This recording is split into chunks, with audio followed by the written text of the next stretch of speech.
Hi, I'm Sheila, and I'm here with Gia and Sonia. And I've been teaching yoga for a long time. I know that Sonia has too. Gia is newly minted. But I think what I see a lot in people's practices, sometimes on social media, sometimes in my own studio, is that there's a lot of confusion about a really traditional sequence that just about every vinyasa studio anyway teaches, and that is the Surya Namaskar A series, or Sun Salutations A. So we don't tend to teach a whole lot of Sun Salutations. We like a little more creative vinyasa in our sequences, but we do teach it. And part of the reason we've begun to hesitate to teach it is really we're seeing people who are damaging shoulders, damaging low back along the way. So we thought that now, while you're a captive audience at home, might be a good time to teach you a little bit about how to do this sequence really safely and with integrity so that over time you're not doing anything that would be injurious to the body. So we're going to demo a couple of sort of missteps along the way. And I want to say here, if you watch all of this and you see yourself in it, please don't feel like, oh, I'm bad or I'm wrong or shame on me, I've been doing all of that. There can be a lot of judgment when we realize that, maybe we could improve on something, and we're not here to impose that on you. We just want to keep you safe and keep you strong. And you can't do better till you know better. So hopefully this will help you to know a little bit better. So Sonia is going to demo what I think I usually call the dolphin dive, which is a long time ago when we all first started teaching vinyasa yoga.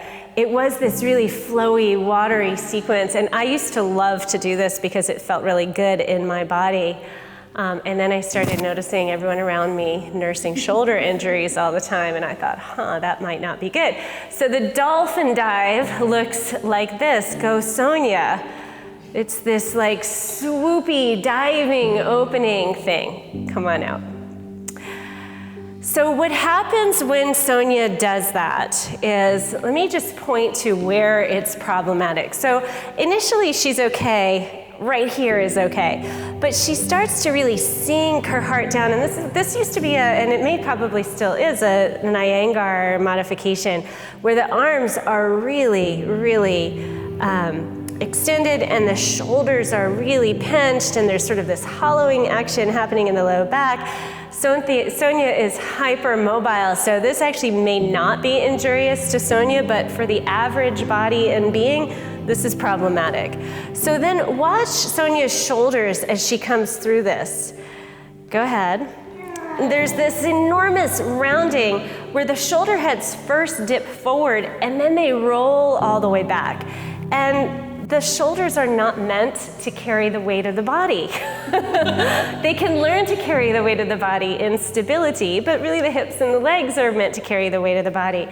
So when we put the shoulders under load and then we ask them for a full range of mobility, we're really asking for problems. And there are a lot of little muscles and tendons and bones in there that can very quickly get out of whack. It's a pretty fragile structure, the shoulder is. Unlike the hip, which is like gigantic ball and socket, there's a lot of little parts woven together in the shoulder, and it's a lot less stable.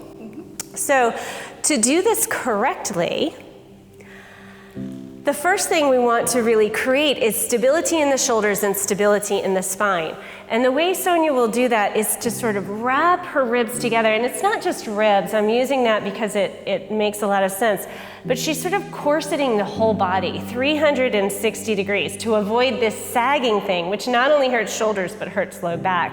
So every part of her, the side body, the back body, the front body, is wrapping towards the midline to create a lot of strength. And then she's pushing really actively into the palms. And Sonia's got a little hypermobility in her elbows, so I'm going to ask her to put just a slight bend in her elbows to avoid that hypermobility.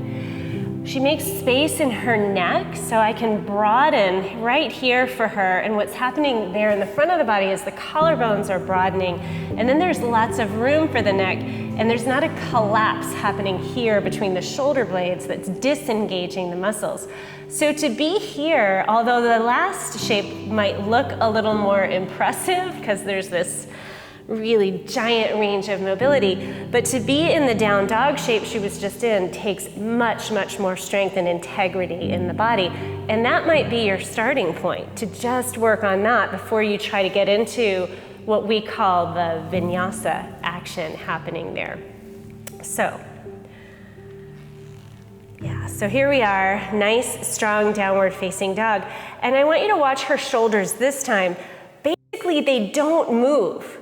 And she rocks forward to plank and then re-engages. And she can re-engage by pressing actively into the mat. And there's almost a doming action as this part between the shoulder blades fills up. Again, much stronger, much harder. Yes, Sonia, you want to stay here for a while? No. Good. And then with control from here, I'm going to ask Sonia to lower all the way down. Well, yeah, she's got knees down. That's okay. Knees down. Good. And then lower the upper body all the way down. Yeah, not necessarily knees, chest, chin. So press back up for a sec. We'll talk that through with Gia. But yeah, so she's got knees down, drops knees down. They stay way behind her. And then basically what she's going to do is like a half chaturanga. So chaturanga is where the elbows bend to 90 degrees. There's still integrity in the back, ribs still wrapping in, and she lowers all the way down, slow and controlled. Yeah. Making her work really hard today. And then bend your knees and just pause, just swish from side to side to take that tension out of the low back. Good. So you rest a minute. Gia, I'm gonna enlist you in the next part of it. So the next part of this sequence, and we'll take you through the whole thing from the top where you start in mountain pose, there's a forward fold. There are some nuances to that too, but these are the big main structures we wanna look at.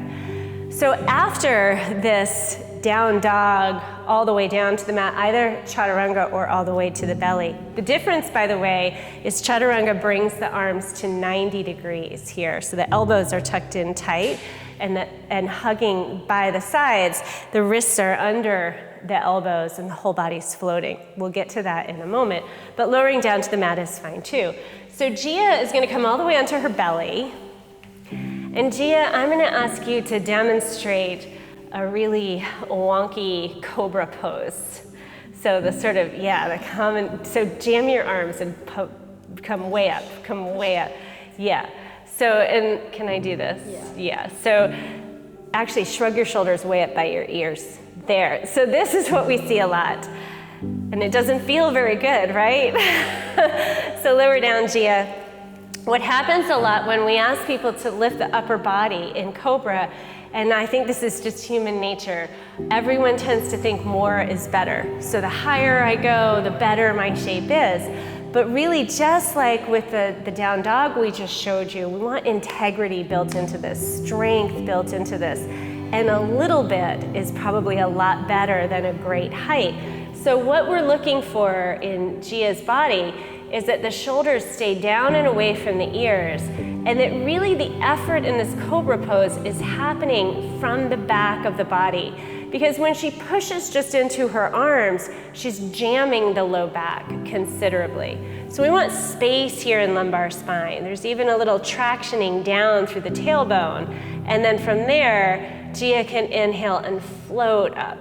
And she can even float her hands here, maybe, yeah. And drop your chin just a little bit so that the back of the neck, you can all see that, is in line with the rest of the spine.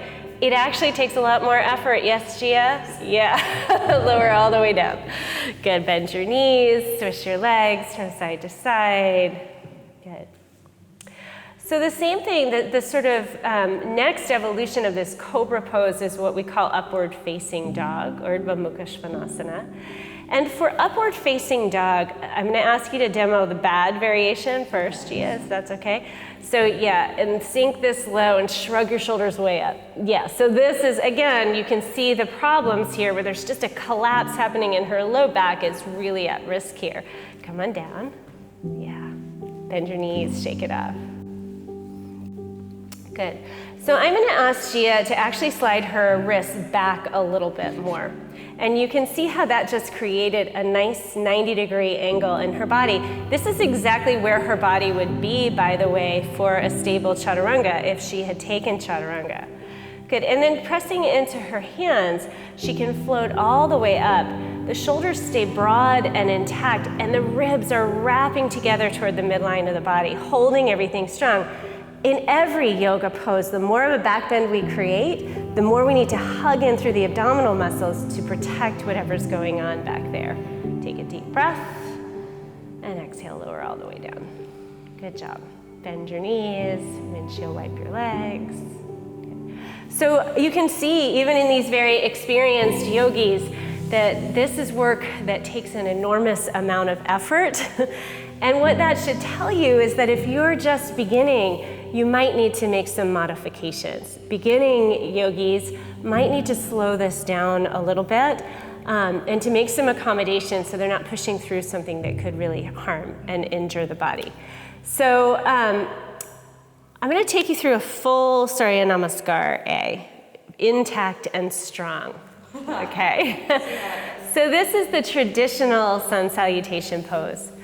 And Sonia's going to begin in Tadasana, mountain pose. And Tadasana, while it looks really calm, and Sonia's got this really sweet, calm look on her face, is actually a really active pose. So we call it mountain pose. I like to think like volcano, like it's brimming with fire and energy. Her quadriceps are hugging in towards her femurs.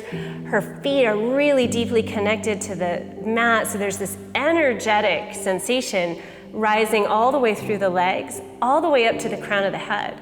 The shoulders are back and down. There's that 360-degree hugging into the midline action that's happening. And there's a gentleness to the upper body, but it's informed by how very deeply active the lower body is. So for a traditional Surya Namaskar, we begin in Tadasana.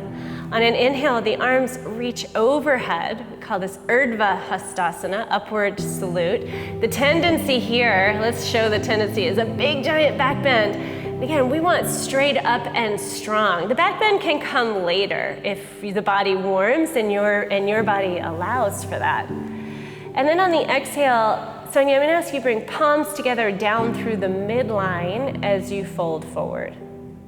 And you can see her body's strong and straight. She's hinging at the hips to make that happen.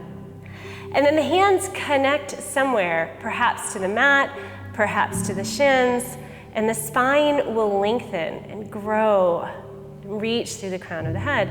And then she folds down. Hands come to the mat.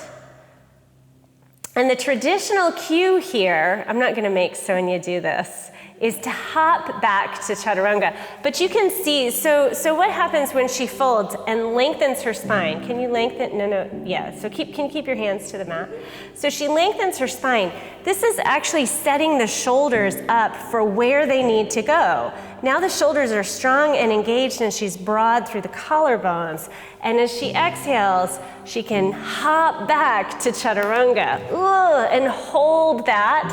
And then press off of the tiptoes and lift the heart high for upward facing dog. Nothing in the shoulders changed at all. And then she can turn her toes under, lift her hips high, downward facing dog, strong and straight. Sonia really wants to go into hyperextension because it feels good in her body, but she knows better. So typically we hold here in Adho Mukha Svanasana for 5 breaths. And then the gaze comes forward to the front edge of the mat, and Sonia will step or hop all the way to the front. She resets the spine, inhaling to lengthen. That engages the abdominal muscles, exhaling to fold. And then with a soft bend in the knees, the arms open wide, and she'll reach all the way up. Palms come together and return to heart center. So that's a lot. And Sonia, even though Sonia practices every day, I can tell you that feels like a lot. When done correctly in the body, it takes enormous effort. So I'm going to ask Gia to demonstrate the way we normally modify this in our classes as we go through. So come into Tadasana pose, Gia, at the front of the mat. Yeah, good.